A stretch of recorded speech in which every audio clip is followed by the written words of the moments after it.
right, everybody. Thanks for coming for conversation and coffee. Right now, I have Larry Kuperman with me right now, and so let me get this put up here real quick. And why it's not working, I don't know. See, here we go again. We were just talking about how, as soon as we think we got it figured out, something always comes up. So, I tell everybody that I work with, thank goodness we're not making heart valves. right. Oh, there it goes. Okay. Ta-da. All right. Thank you. And I think everybody's in here right now. So, yeah, Raven, one of the people that I game with within Discord and everything else, was very, very excited to have you on tonight because he does game development. So he Oh, was cool. he was super, super excited about it. And Well, would you do me a favor after the show is over? That's my. absolutely, I definitely will. I know he would really appreciate that. And let's see how this worked here. Talk again real quick for me, because I'm here. I'm ready to talk anytime you want me to. ha It's kind of what I do best. is how's the sound, guys? Is it back? I turned it up, so hopefully that'll be good. I don't know. If it's not, they will let me know. Thankfully, Absolutely. they're really good about all of that. So and exit out of that, and there we go. So So, yeah, by way of introduction, I am Larry Cooperman, and you alluded to my gaming background. My title is Director of Business Development Studios. I'm also one of the regional coordinators and a co-chairperson for the International Gamers Development Association, based out of here in Las Vegas, but we cover much of the West Coast. gotcha. Which is awesome, by the way.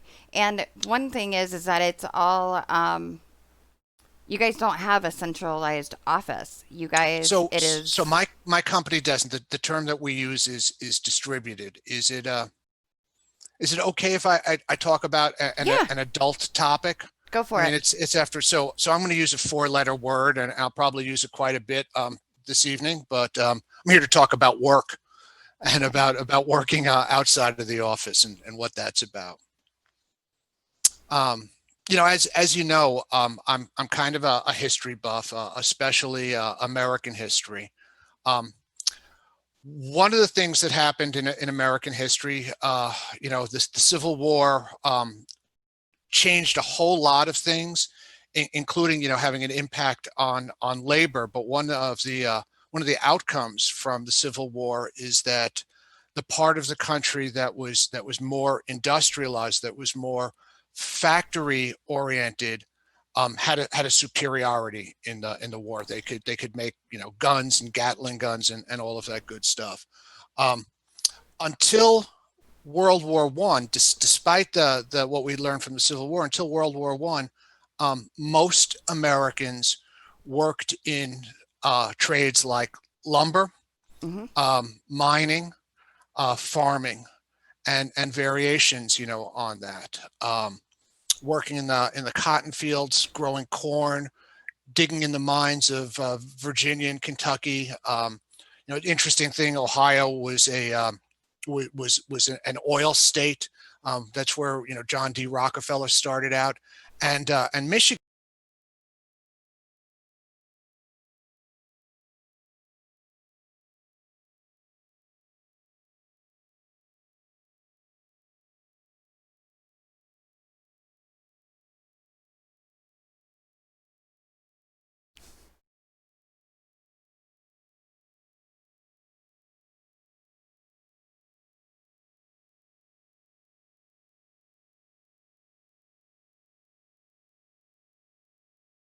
Uh, Trading place.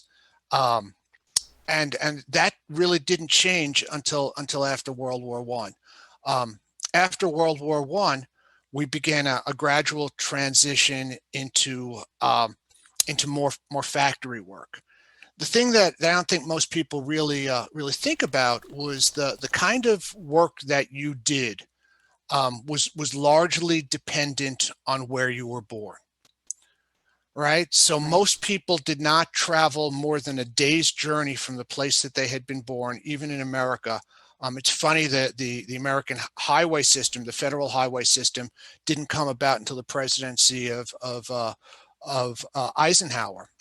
Mm. So, people worked where they were born and in the industry that was popular where they were. So if you were born in, I mentioned West Virginia, there was going to be there was the odds are that you were going to be working in the coal trade. If you were born in Iowa, you would either be working in growing corn or slaughtering, and those are the kinds of work that you did. If you lived in the Detroit area, post Henry Ford, so many of the jobs were based out of the auto industry, the Mm. fledgling auto industry, and that was the kind of work that you did. You worked on an assembly line. That was a big transformation, but it was still the same kind of work.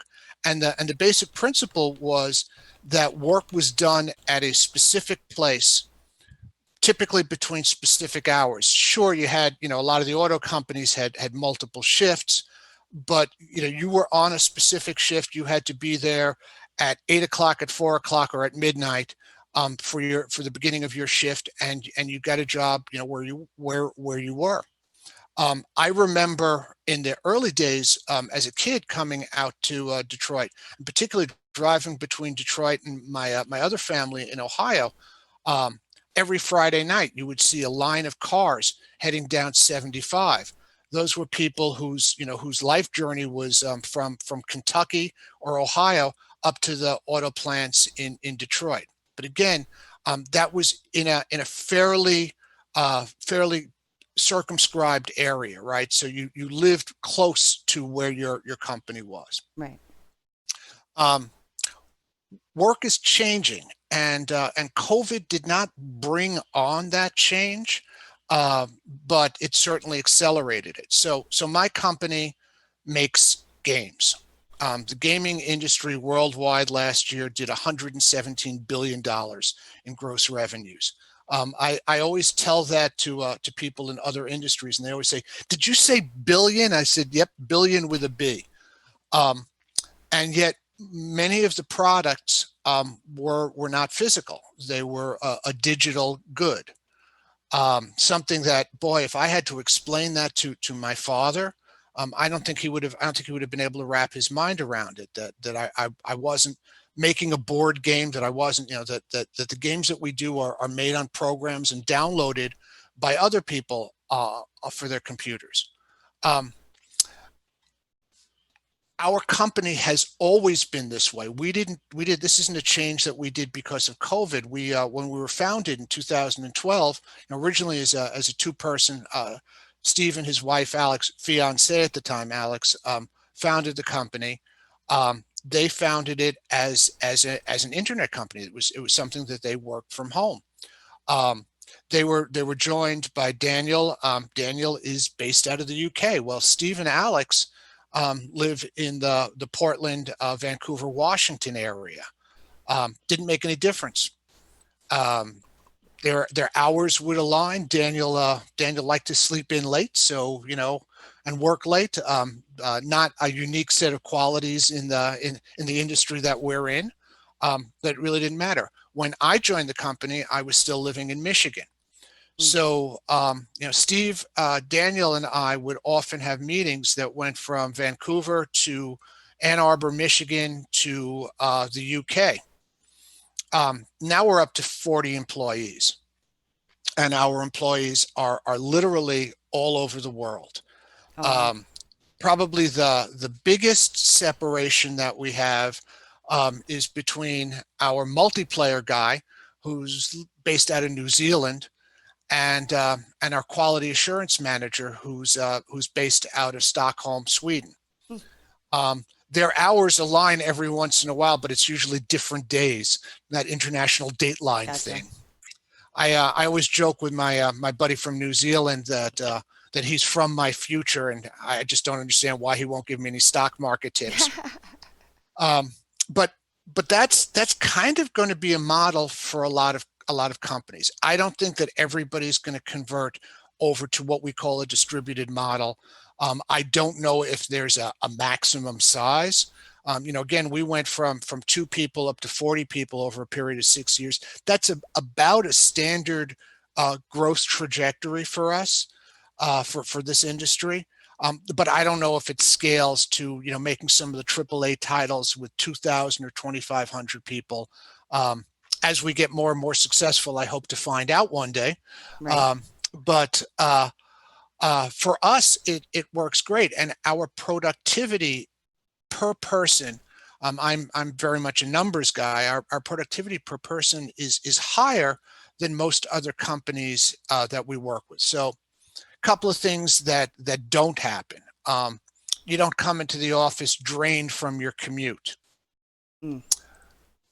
Driving into the office in Detroit was something of a challenge, but I was prepared for it because before I moved out to the Ann Arbor, Detroit area, I lived in New York, New Jersey, and Oh, if anyone is listening that doesn't believe in hell, they've clearly not been stuck in a traffic jam in New York City. That will certainly restore your faith in that. So you don't have that. You don't have the same kind of intra-office bickering. Nobody from Sweden has ever accused anybody from Oklahoma of stealing their lunch out of the refrigerator. right. Um, I will tell you a true story. I worked. This was in the Detroit area. I worked in office where the person in the next office clipped their nails, Oh, wow. and the clipping was like a gunshot. I mean, it was loud. Well, when they got over 10, Oh, no. I became kind of upset and said, "You need to close your door." Um, uh, Oh, that would be it's a so little bit too irritating. personal, Right. right? So you don't get those kinds of things. Meetings are held online, and they last as long as the meeting needs to last. I've worked for Fortune 500 companies where I swear I felt like half of my day was spent waiting for the person that was still in the conference room that I had reserved for 10 minutes ago to get done with their meeting so I could get in there. Ah, Our meetings are done, I don't want to sound fancy, but, ad hoc when we need to have them. And they last as long as they need to last. And we bring in whoever we need to bring in for those meetings. Um, those are some of the advantages. I will tell you, it's not perfect. There are a couple of things that we're constantly looking to improve. Um, so when I originally started managing people, and this goes back to the early 1980s, there was a philosophy of management called management by walking around. mm, Right, as a manager, you were supposed to walk behind people. Usually they were at their desks, and you would look over their shoulder, and you would say, "How's that project going?" or that kind of thing, and, right. and that way, the assurance that they were being productive was based on your kind of spying over their shoulder and looking at that. We don't do that kind of thing. Um, we base productivity on what you have actually accomplished. Things that I do get concerned about, if you never have to go into the office, then you never really have to leave the office, and it's Very always true. hard to do that. Particularly when you're part of the management team and you're managing multiple projects across various time zones.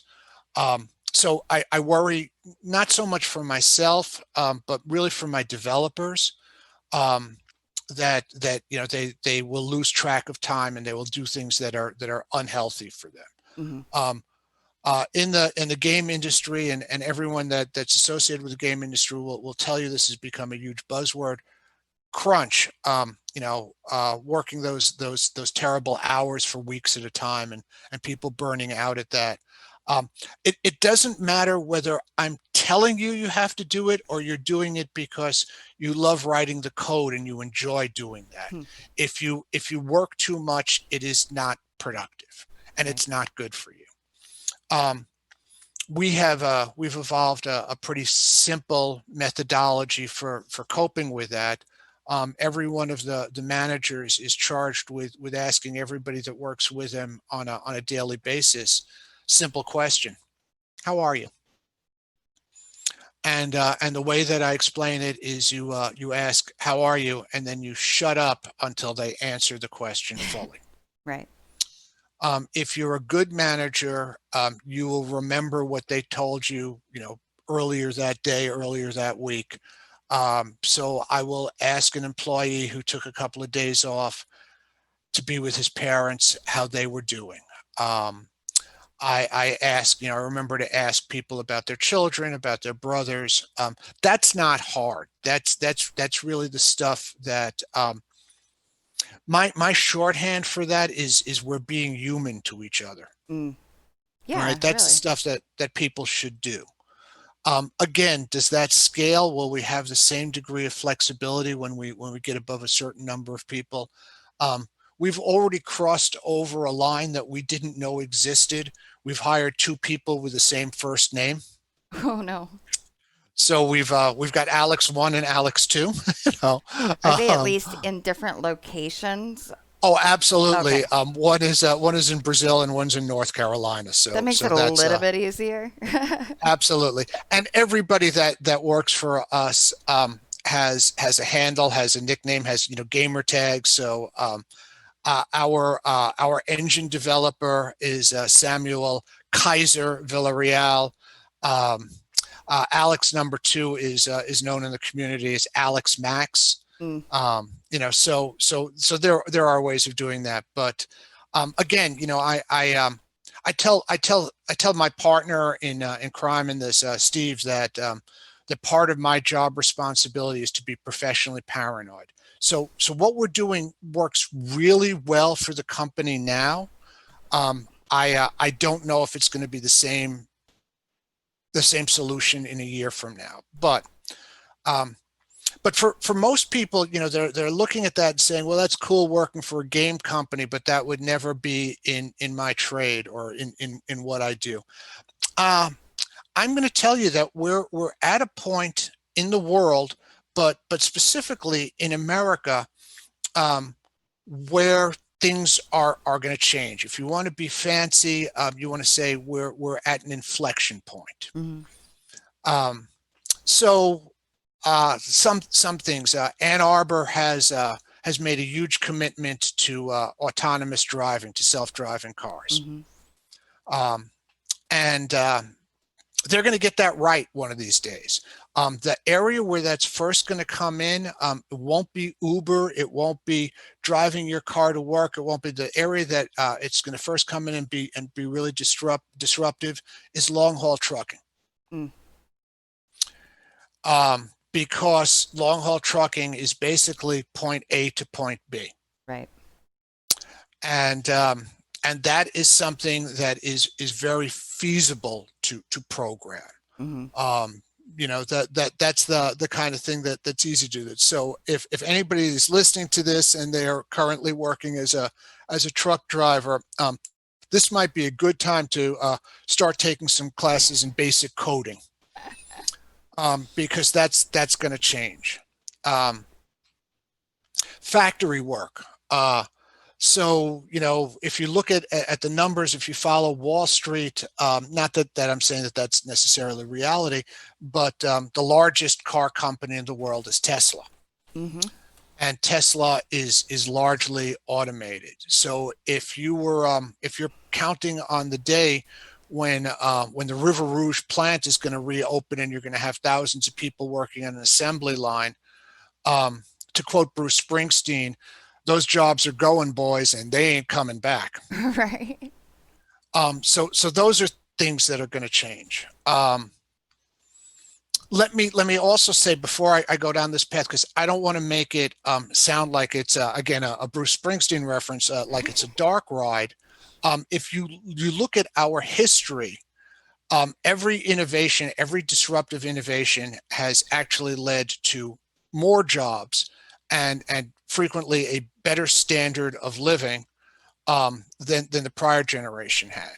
So if you were a wheelwright, a guy that made wheels for wagons Mm-hmm. in the 19th century, um, you know, B.F. Goodrich was about to put you out of work. Right. That said, the upshot of Goodrich and Rockefeller with gasoline and Henry Ford with the assembly line and the internal combustion engine was it created more jobs. Um, I I tell people all the time, again, I'm a director in the company. I tell people all the time that I'm a capitalist, and we very often get into a dispute about what that means. The meaning of the word capitalism that I grew up with was it was somebody that creates wealth. Let me give a real simple model on this. Um, for period of about 100 years, France and Germany fought over the Alsace region, Alsace-Lorraine. The reason that they fought over that was there were coal mines there, and the thing was it was what we like to call a win-lose game, a zero-sum game. If Germany got the region, then France lost it. If France had the region, then Germany lost it. So only one person could have the coal at a time. Right. Um, what capitalism is saying, hey, I've invented a better mining technique, and there is now more coal coming out of the ground, enough for both Germany and France to have more coal than they need and to be able to export it. It's not always a good thing, but that's the secret behind capitalism. The secret behind capitalism is that if you're a baker and you take $1.20's worth of ingredients, you can make a loaf of bread that sells for $3. You have now created $1.80 in wealth. Mm-hmm. And some of that wealth will go to the people that work for you. Some of it will be kept for yourself. Some of it you'll reinvest. That's kind of what capitalism is. Steve started the company with his fiance and his wife. He hired one person because he needed the technical support. He hired me because I cold called him and I said, I like what you do and I want to join you. Um, and between us, we've created a company that now pays the wages of 40 people. We Awesome. didn't we didn't we didn't take anything away from anybody. We created new wealth, right? These games didn't have the value that they have now, until we got a hold of them and we increased that value. So I always tell people that I'm a capitalist. Capitalism, is scary for a lot of people. They think of Scrooge McDuck and they probably shouldn't. That probably isn't something that should be their business model. I mean, we have weird capitalism in America today. You can explain to your grandfather, or if you think about it, you're talking with the ghost of your great grandfather, what Tesla does. So these cars, they're assembled. These machines are made by other machines. That's the way that works. I mean, Right. that conceptually is an idea that somebody living 100 years ago could get. Try explaining to them what Facebook does. Right. Try explaining to them what Google does. That would be a hard business model. That is not the first unusual business model. If you think about it, when television started up, um, you're going out there and you're pitching, you're looking for investment for your TV company, and you're talking to somebody and they say, well, so what is it you're going to do? Well, I'm going to make these shows, these little plays, kind of like little plays, but they're small, and I'll make them in my studio and I'll record them and I will stream them to people. Right. And those people are going to pay you. Remember the early days before cable? Well, Right. no, they're not going to pay me. Well, I don't get it. How are you going to make money? I'm going to get advertisers to pay for it. Oh, that's just the craziest idea in the world. And now Well, no, it everything's wasn't. advertising. Right. Now, I mean, that model is the same model that built up Google and built up Facebook, just on a different platform, right? We Right. just eliminated the television shows. And you think about a Facebook executive pitching his concept to a television company and going, well, no, we're not going to make the shows. We're going to get the people that use the platform to make the shows, and other people will pay us for the privilege of watching the shows that somebody else made. Right. I mean, whoever heard of such a crazy thing like that? Twitch. Right. um, Exactly. so there you go. And and for all that we joke about that, Amazon doesn't seem to be doing too badly with Twitch. Right. Um, so those are our shifts in the way we do business. But there's also an independence to it. You're no longer bound by the place that you were born, Right. in how you work. Um, there are going to be other shifts that go along with this, and I know you said at least one person in our audience is from the gaming world. Well, this year, in addition to everything else with COVID, in addition to the ecological disasters, the social unrest, just everything you can point to, there was another big thing in the gaming industry, which is the Me Too movement. Hmm. The Me Too movement that really had been in Hollywood really caught up with us. And just last week, the founder and CEO of the Ubisoft company, Yves Guillemot, did an announcement, and he said that 25% of the thousands of people that work for Ubisoft worldwide, that 25% of their employees had either been victims of harassment or had been involved as witnesses in the case of Oh, harassment. wow. Now, you know this as well as I do. If 25% of the people say that they've been involved in it, the number's probably closer to 50%. Right. That's just Well, the amount that's actually saying something about it.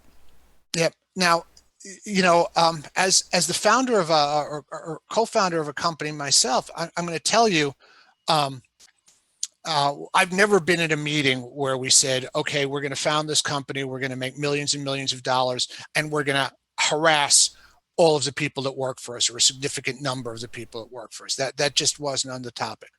Um, what happens though in that is, to understand how that comes about, you need to understand corporate culture, and how a corporate culture is made.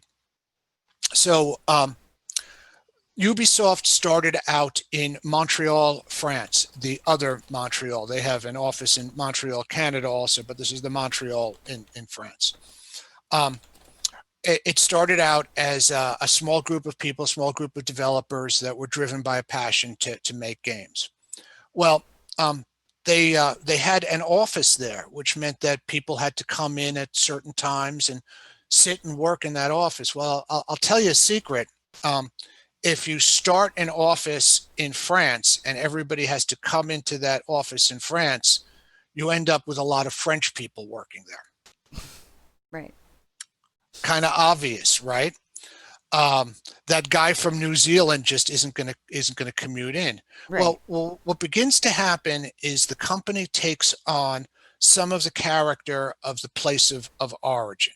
So they brought in a lot of French people. Gaming in general, um, the number of women that work in the field is much less than the number of men. That is not a problem that Ubisoft created, but it was a problem that had been going on for some time. So you had an office of French men, and particularly gaming is a young person's field, despite you're talking to an old veteran at this point. But it's still basically a young person's field. And so when you have a group of young men, and I'm not vilifying the French. It could have been, any different culture, but everybody from the same background. Well, young men have certain standards, especially young men that people in the gaming industry are not known for our extensive social skills. Right.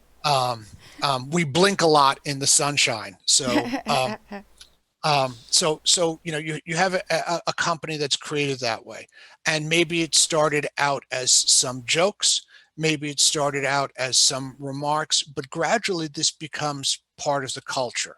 Well, the people that are early employees have a much higher likelihood of moving up within the company, Right.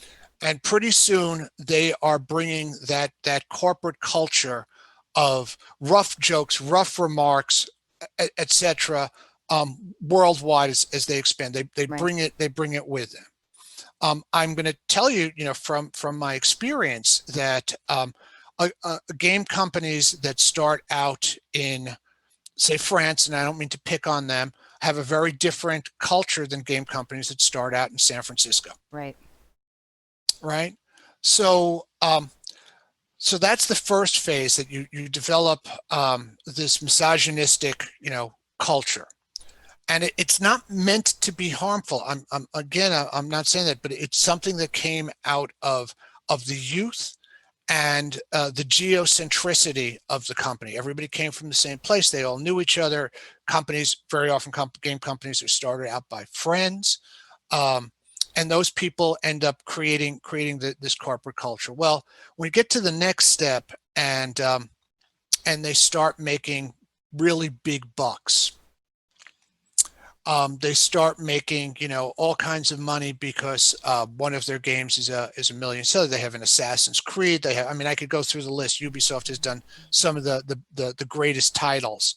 Right. Um, so now when you combine this immature culture, um, with, as I say, a flavor of that European misogynistic background, with a lot of wealth, now you've now got a powder keg, and it only takes a couple of people to start misusing that power. Yep. It is not just within the gaming industry. This is a problem within all of tech, but it gets exacerbated in the gaming industry because there's one other component that we add in that now really brings it to the point of explosion, which is alcohol. So, in the gaming industries, our excess at conventions was really well known. Mm. The major gaming conventions in the United States, E3, GDC. There used to be an old joke with both of those, that if you can remember GDC, then you weren't really there, right? If you weren't suffering from a blackout. And again, it was a youth-driven culture, with all this money, with all this, all of this, and no restrictions. There was no parental supervision Right. on this, and so you had this mixture, and at some point it began to cross over the line, to real harassment, Mm. stuff that is undeniably inappropriate. If you read any of the reports, and I'm not going to go through them, but a woman that was managerial level was out at a party, out at a bar with one of the other members of Ubisoft, and he was talking about erotic asphyxiation, about choking during sex. He turned around, grabbed her by the throat to demonstrate. Not a good Uh, idea. Another woman was licked. I am not exaggerating. Licked. Licked by a senior manager of Ubisoft, and when somebody said to her, "Why didn't you tell HR?" She said this was at the company party. They were standing there watching it. Oh, wow. Well, this guy was managing a multi-million dollar, maybe hundreds of millions of dollar game franchise. And somebody did the calculation and said, I'd rather not see what's right in front of my eyes. So, and again, I don't mean to say this as a Ubisoft thing. Well, right. It can This happen this is anywhere. throughout the industry. Yep. And again, it was the qualities of youth, of too much money, and too much booze. The same thing happens throughout a lot of the industries. I mean, certainly you can do things in Hollywood. When I began to explain to people, because for a lot of the people in the gaming industry, this is the only industry that they have ever worked in. that Mm. in other areas of tech and in other areas, that kind of thing doesn't happen. Um, I worked I worked in accounting, in particular in healthcare accounting. We didn't have alcohol fueled parties, Mm. right? If you went to a meeting of the healthcare financial administration, it was maybe Diet Cokes. That was as wild and crazy as we got. Right. Um, so that was that's part and parcel of it. Now let me go back to the way that my company works. So a couple of things. First of all, I'm not saying that you can't have harassment over the internet. Certainly, no one that has heard of Twitter would believe that. Right. Um, but um, it's of a different level, and you Right. can block people. It is a lot harder to block your manager when he's sitting in the office behind you, Right. Or when you have to right? go in and So see him every single day face to face, it's a lot easier the online just to be like, nope, done, out, you know. the other part is what always contributes to that behavior. Well, disbelief, right?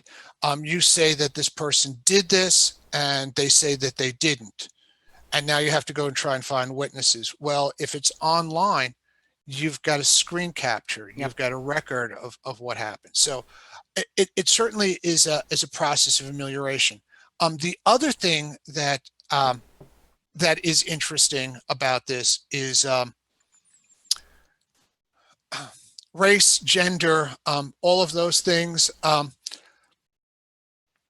They don't come up in my interviews in the same way. Mm-hmm. Most of our interviews are conducted online.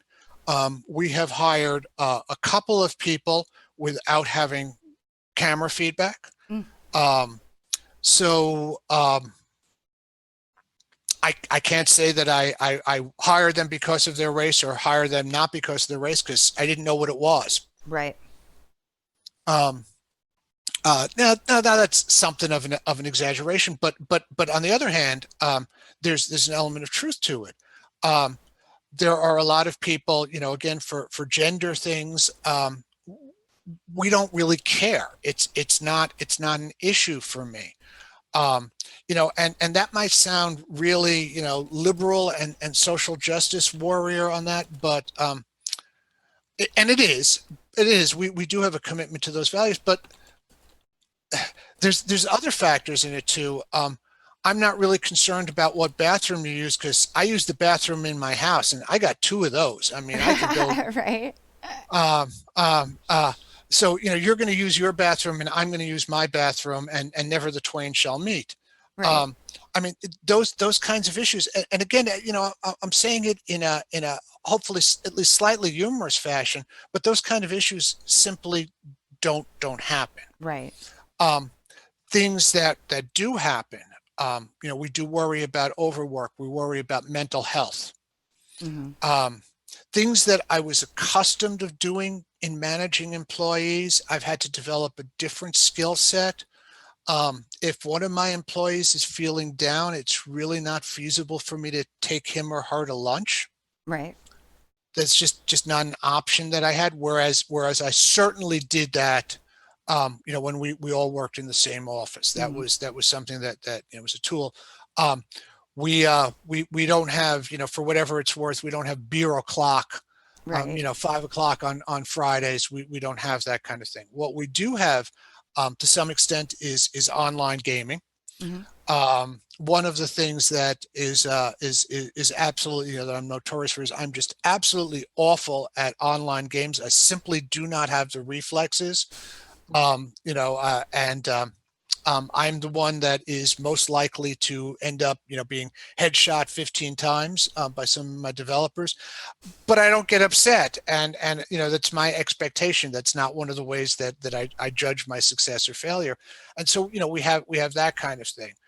We do a lot of projects together. Mm. It's really funny when I tell people that the thing that binds us together most at work is the work. Yep. People do not have a single project. Um, people work on multiple projects, which brings them in interaction to, with multiple teams. Hmm. So our largest team is developing the System Shock game. We needed a really top-notch artist. We borrowed the art director from System Shop to work on a different project. He was working with a completely different set of people than he usually works with. Right. Um, so that actually works out very well for us. Um, we also hire from our own gaming community. Night Dive's specialization is in restoring, remastering old classic games. Um, for most of the people that work for us, what they do now for their living is what they did as a hobby before they joined us. Right. So it's going to somebody and saying, hey, that work that you do from 6 p.m. to midnight, you'll now be able to do that all day long. We hire them. That means that they come in with a ready equipped skill set, but that also means that I don't worry about making sure my employees are motivated. It's easy for me. They are basically doing the kind of work that they want. And I think that, without sounding too Pollyanna, I think that what you're going to see in America in the next number of years is a radical change in both the type of work that we do and the way that we do it. I think you're going to see factory work, meaning that there is a number of employees that log on online and monitor the robots at the factory to make sure Right. that they're working and can fix problems and take corrective action from their home computers. Um, every company that I know of, certainly every company in tech, but even non-tech companies, uses some sort of communication platform, whether it's Slack or Discord, whether it's Jira. There's a whole list of that. Basecamp, all of those online tools. Well, if you're using those tools internally now, what difference does it make where the employee is at? The only Right. change is what their IP address is, Right. right?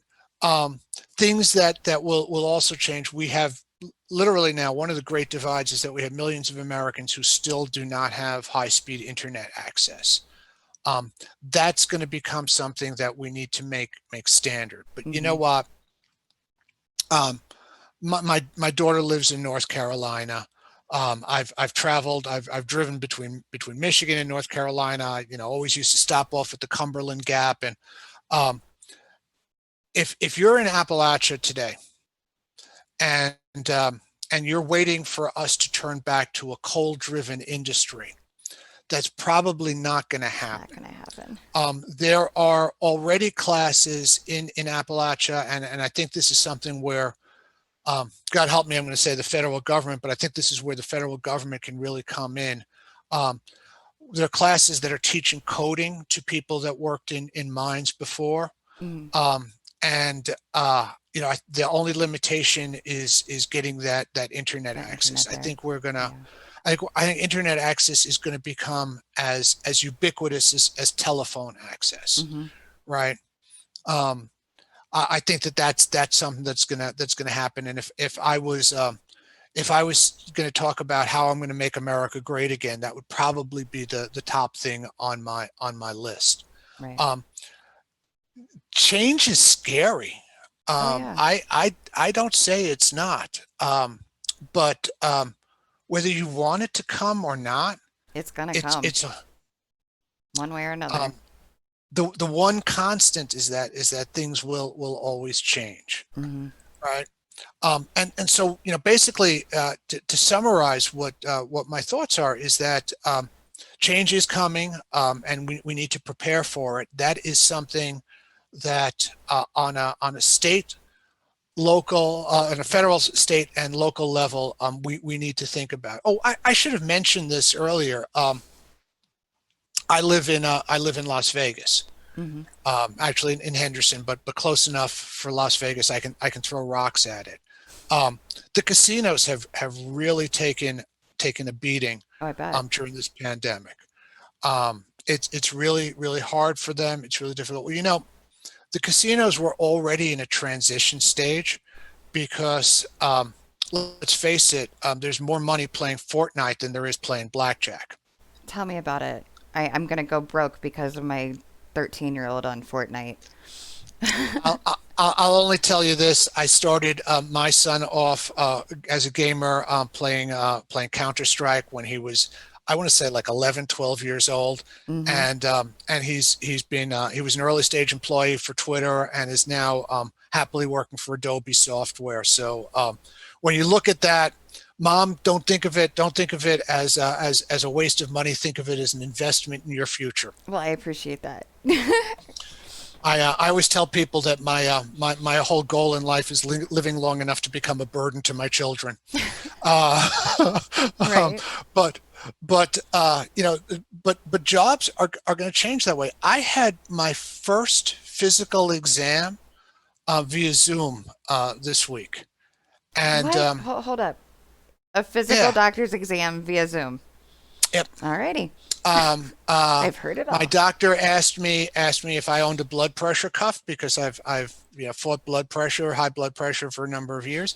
I do, but my doctor was satisfied when I told her that I had 110 over 78 the last time I donated blood, which by the way was the last time we were on a presentation Yep, together. exactly. Um, so there was that.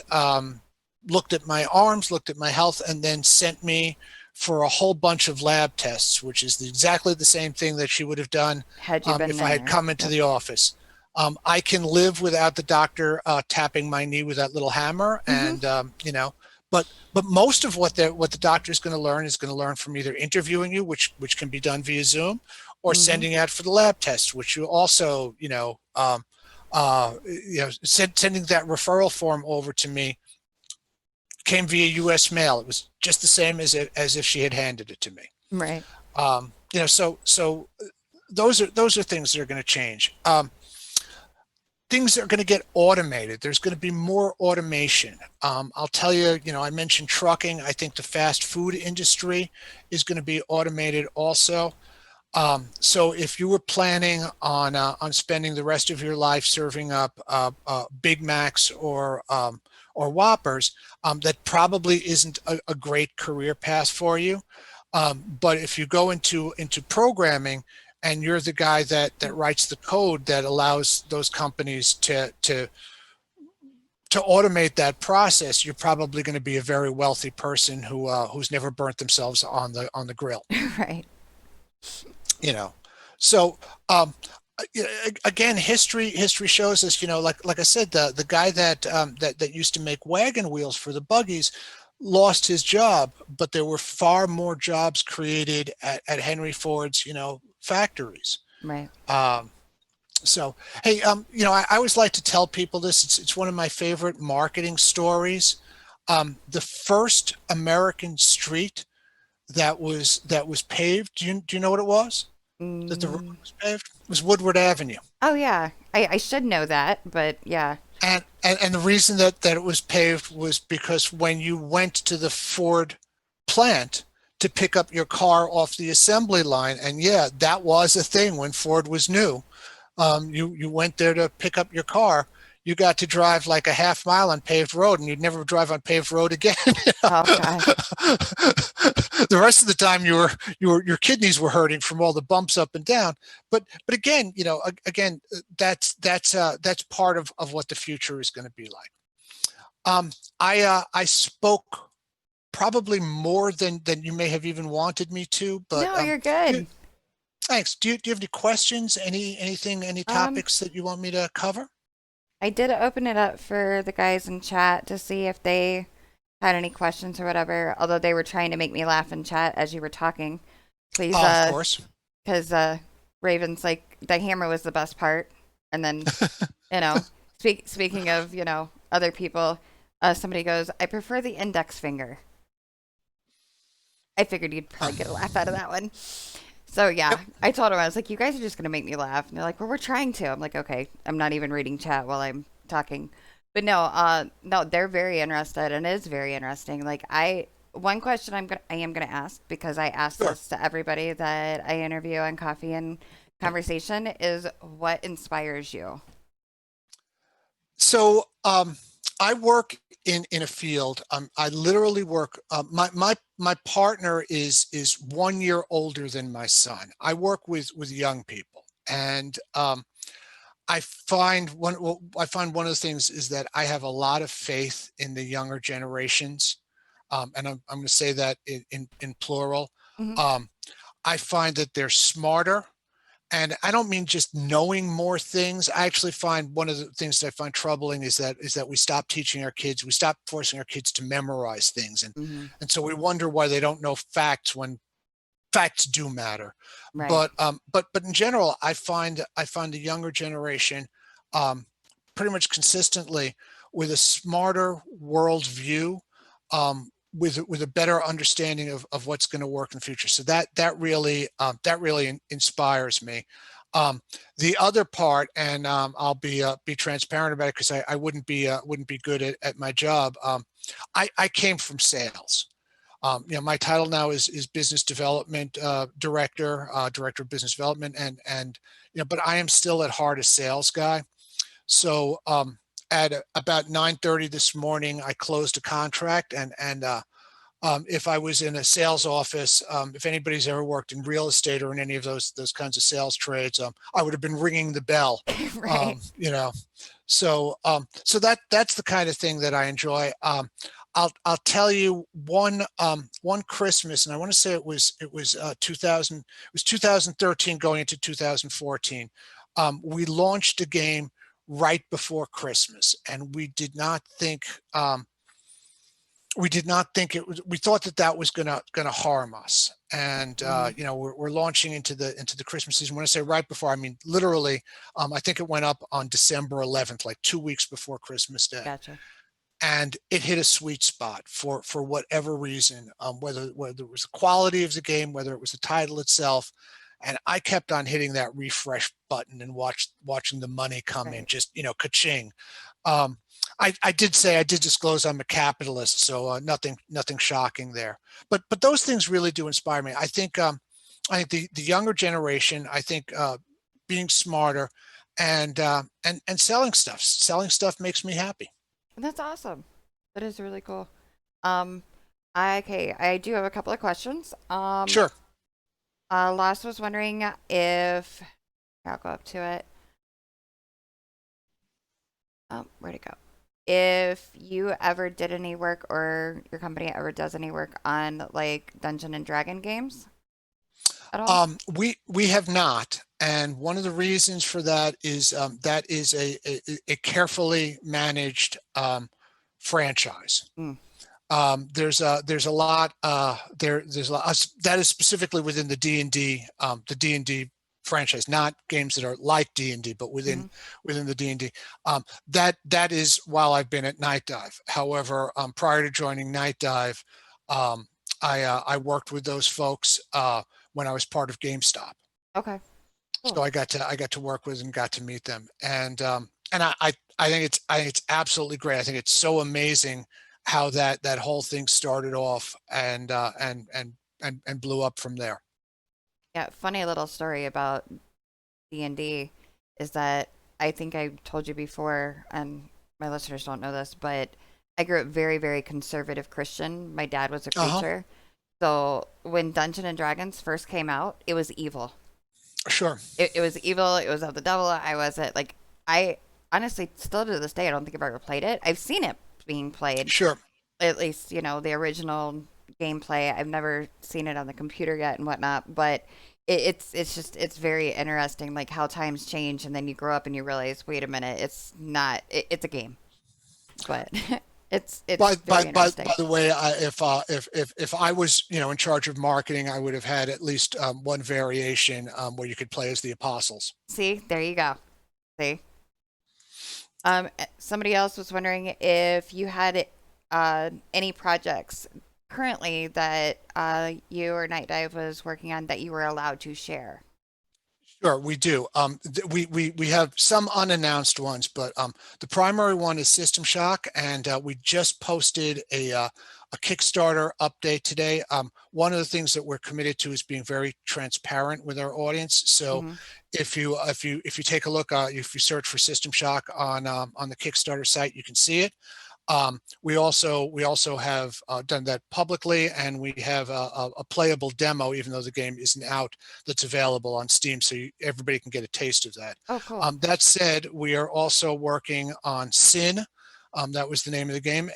Capital S, lowercase I, capital N, also known as Sin Episodes and Sin Gold. We are doing a complete remaster of that, and it's really interesting because we've for the first time partnered with another company that's helping us with the artwork. We're working with Oh, cool. 3D Realms, a company that's also in the same space that we play in.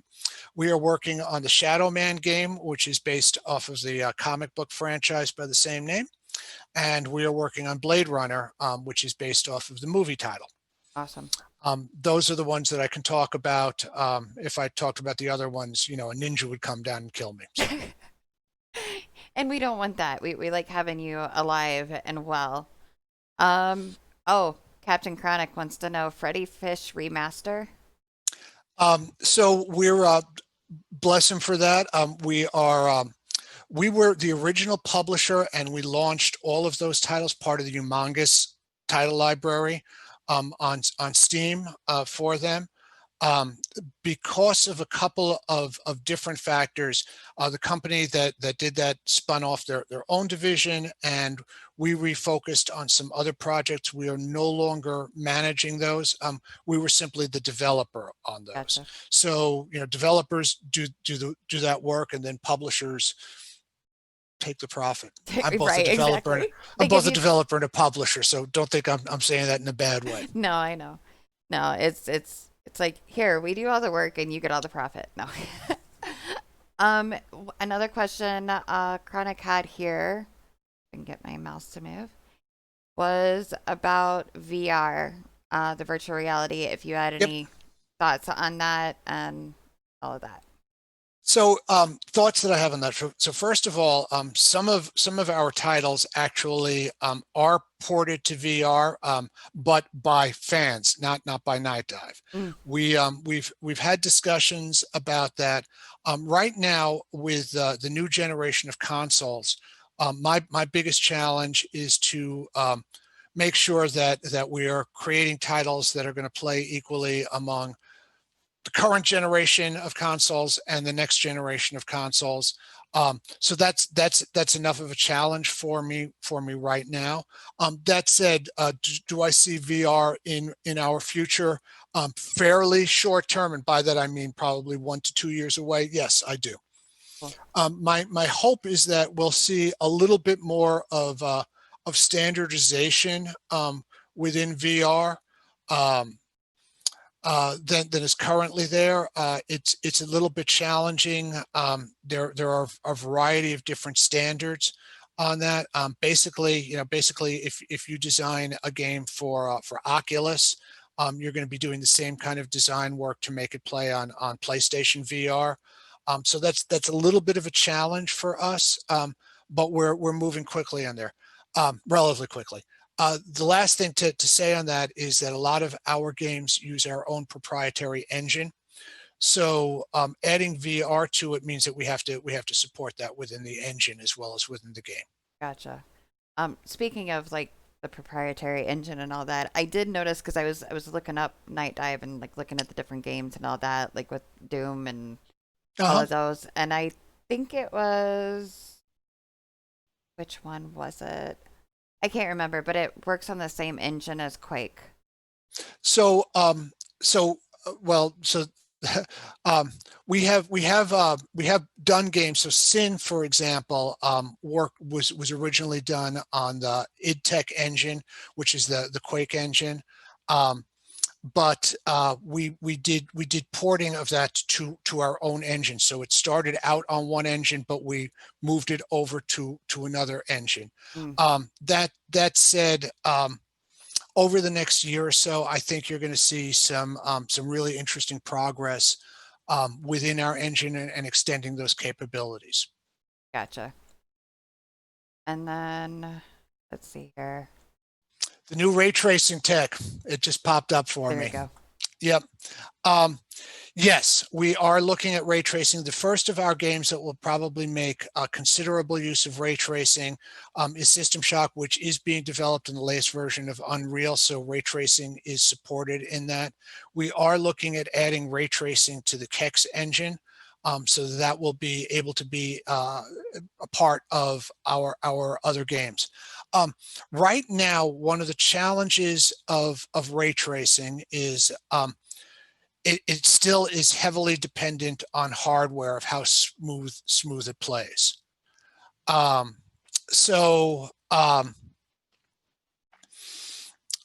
you know, we're kind of waiting for the industry standard to kind of catch up on that.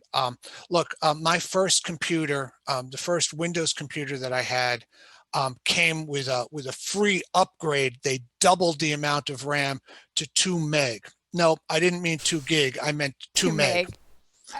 meg. You know, again, this was 30 years ago. I have more storage space on my video card than I had on the first, I don't know, 5 hard drives that I owned. That 2 meg computer also had a 10 meg hard drive. So there you go on that. You know, as the hardware catches up on it, that gives us more opportunity. You know, games have always pushed the envelope for hardware. So, you know, we look at that. There was another ray tracing, there was another VR question. Yeah. So, so the question about, does VR have a better chance of a healthy future from past VR attempts? I think it's, I think as somebody that has had uneven VR experiences, I'm not one of the people that gets nauseous from VR. What I do find is that as somebody that wears glasses, I have yet to find a set of goggles that is comfortable for an extended period of time. I Right. mean, I'm fine. I can adjust them. I play with all of that stuff, and I can wear them for 15, 20 minutes. But that's enough to get started, not enough to, you know, complete a gaming experience. Right. I think that that VR is going to be one of those things that will be niche until suddenly everybody has it. Mm-hmm. And I think VR's got a lot of potential. Things that I really want in VR, you know, I think Oculus has done some really fun things. I want to be uncorded. I want to be unwired from my Mm-hmm. computer. That's a big thing to me. I want to be able to share the experience. I want to be able to have a mate or a friend over, and play. You know, both of us put on our goggles and be in the same reality there. Those are things that I think are coming, and that are going to be coming, you know, relatively fast. I will also say that things that I'm looking at, maybe gaming isn't the only way to drive that. Maybe sports is going to be the answer to that, because, you know, how cool is it to watch a basketball game through VR goggles? How Right. cool is it to feel like you're on the field with, you know, a football team? I think maybe those are the ways that are going to try. I'll also say, though, that if you look, the line between sports and games, certainly, you know, with esports, is blurring. Right. There you go. Lost really So wants to know if you have this, anything with D&D, like anything similar I to know. D&D. I really don't. Most of our games, most of our games have been predominantly, there's been an extensive amount of first-person shooters. We have had, you know, some FPS RPG mashups. Certainly, System Shock would fall in that category. But I just don't have, I don't have the D&D experience. Now, having said that, I have worked alongside, or have friendships with some of the people, Trent Oster, who's over at Beamdog. When I met him, he was project lead for Neverwinter Nights. Mm. One of the greatest games in that type of that type of genre. Let me just also answer that question on augmented reality. Augmented reality is really interesting. I think the most interesting part about that, certainly from the Niantic company. You may not know the name Niantic, but you certainly know Pokemon Go, Mm-hmm. is the idea of taking games outside. I think that has got some amazing potential there.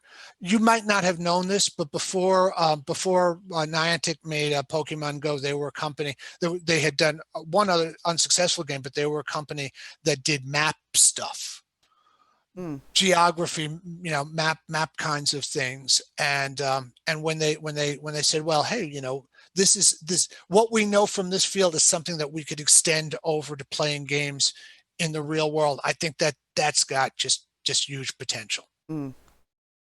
I got one more question here. What is your preferred game genre?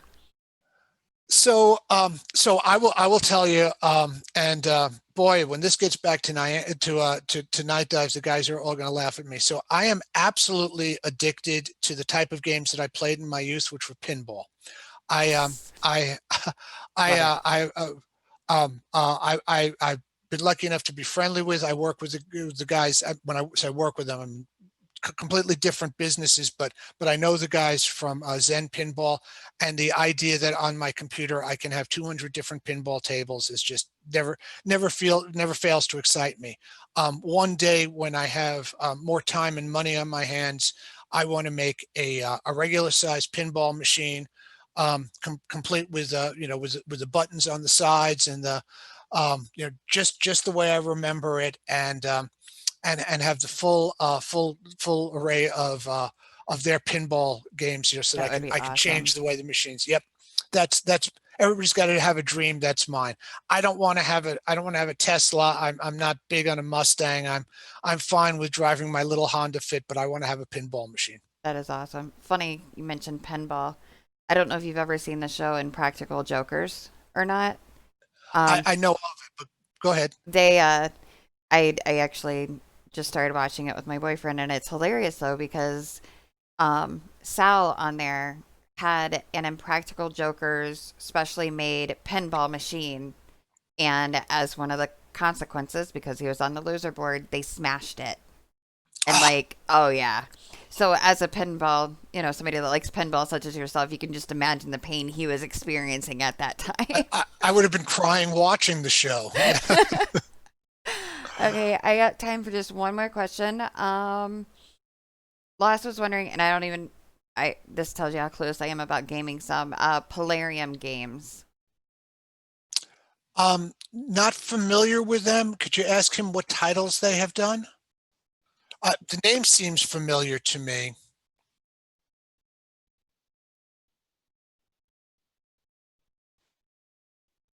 Yeah, he'll bring it in here. But I'm gonna ask you something else, and I can't remember for the life of me at the moment. Oh, one real quick snippet. Um, Actually, those watching this can actually kind of thank you for me doing live streaming now and with gaming and whatnot, because many of the people that are here watching this right now are actually, from part of the gaming community that I have found on Discord and whatnot. And I can thank my son for getting me addicted to Among Us. Yeah, Um, absolutely. Horrible game. I just looked up Polarium. It's a puzzle game. Oh yes, So again, you'll pardon me. I'm just going to be completely candid about this. Um, most of the games that I play, after work, aside from playing our own games, in some sort of testing hmm environment, or most of the games that I play off work are thoughtless. I don't spend a lot of brain cycles on the pinball game, right? You hit the ball with a flipper. right. That's the only decision that you've got to make on that. That said, I find puzzle games really interesting at the very beginning, and as the puzzles get harder, I think to myself, if I'm going to use up this much brain power, I want to make money from it. Right. I did disclose that I was a capitalist. I used to tell people all the time that doing my taxes online is my favorite version of an MMO, of a massively multiplayer online game, because I Right. like what happens when you win at that. Hmm. That's awesome. Again, and I know it's getting late, and I probably went over. No, I you're do. fine. I just gotta go dog sit, unfortunately. Otherwise, I we would stay here all night just talking. It's already on to your tomorrow. So again, thank you very much. Thank you for I'd be coming happy on. to return as a guest sometime. Yes, definitely. You I know, know they would love to have you back on. I would love to have you back on, and I know they would definitely because I know they were starting to have more questions and whatnot. what So anytime. one of the things about getting old, and it's one of the few virtues to it, is it gives you a sense of history, Hmm. and history with that can span an industry as well. So again, thank you very much for the opportunity to speak, and stay warm in Detroit. I'll try. I will try. I will try. Maybe one of these days we can get down there to the warm Las Vegas weather. So who The knows? easiest job in the world is Las Vegas weatherman. Hot, sunny. That's See, it. there you go. That's awesome. Well, thank you, Larry. Appreciate it. Cheers again. Thanks, everybody. Great questions.